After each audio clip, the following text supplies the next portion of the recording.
Peace, Guo. Shout out to Flint, Michigan. You already know, man.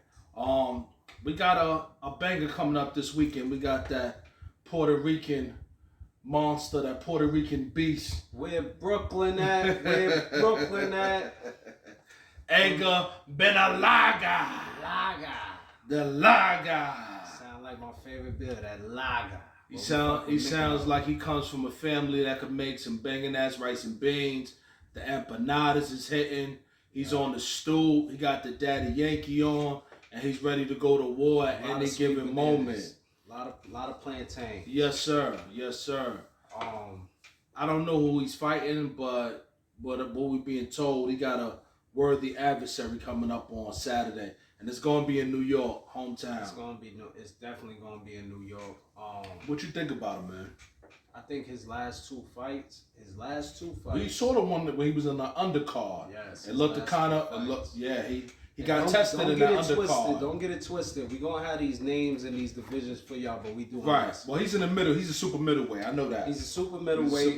Super middleweight. Yep. I think Steve's or something like that, but he got a little resume with him. He's like one of the gatekeepers. If you get past him, you go up in the ranks. Every organization have a contenders lineup.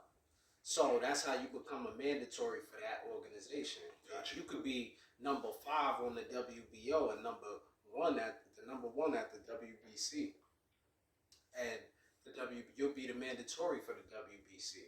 So that's how they become contenders. When everybody that's a contender ranked 3rd, 4th, 5th, that's when they fight each other and they get up higher on that contendership, on that contender list for whatever organization that they fighting for.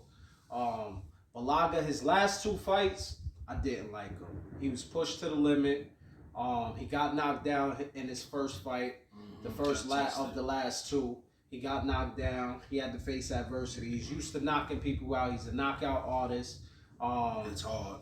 And he got himself winded. He came back, had a second fight. He won that also. They both went to decision. He didn't get the knockout. He has trouble in the later rounds. He don't know what to do. So if he's in there with somebody as composed like Mayweather or Bernard Hopkins or true Oscar boxer, a true boxer that could go long, he's gonna have a problem because all they're gonna do is jab him to death and he ain't gonna have an answer for it. And that's a great point you made. I want to add on to that. It's gonna be a banger.